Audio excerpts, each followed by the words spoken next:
ሰላም በዛሬ ቪዲዮ የክላስ ኃላፊ አስተማሪዎች ወይም ሆምሩም ቲቸርስ የተማሪዎቹ መገኘት ወይም አቴንዳንስ እንዴት እንደሚመዘገቡ እናያለን።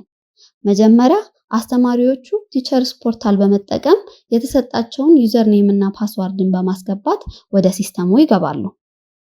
ከገቡ በኋላ አቴንዳንስ ገጽን ለመክፈት ሁለት አማራጮች ያገኛሉ። የመጀመሪያው በዳሽቦርድ ገጽ ላይ ኩዊክ አክሽን የሚለው ላይ አስተማሪው የክላስ ኃላፊ የሆነባቸውን የትምህርት ደረጃዎች ከነክፍሉ ያገኛሉ። ቀጥለው ቴክ አቴንዳንስ በሚለው በታች ያለውን የትምህርት ደረጃ በመጫን ወደ አቴንዳንስ ገጹ መግባት ይችላሉ። ሁለተኛው አማራጭ ደግሞ ከዝርዝሩ ሆምሩም የሚለውን በመምረጥ ይጫኑ። ቀጥለው የትምህርት ደረጃ ይምረጡ። ቀጥለው ከተዘረዘሩት ውስጥ አቴንዳንስ በሚለው ላይ በመጫን አዲስ ገጽ ይክፈቱ።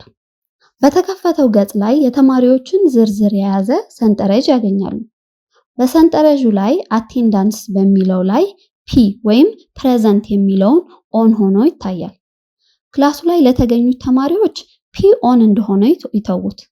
ላረፈዱት ደግሞ ኤል የሚለውን በመጫን ሪማርክ በሚለው ላይ ያላቸውን አስተያየት ይጻፉ።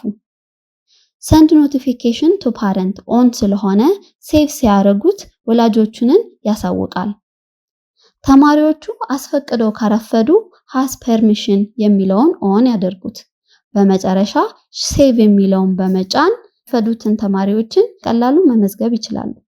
አሁን ደግሞ ለቀሩት ተማሪዎች ኤ የሚለውን ላይ በመጫን ላረፈዱ ተማሪዎች ያደረጉትን በመድገም በቀላሉ አቴንዳንስ ወይም የተማሪዎቹን መገኘት መመዝገብ ይችላሉ።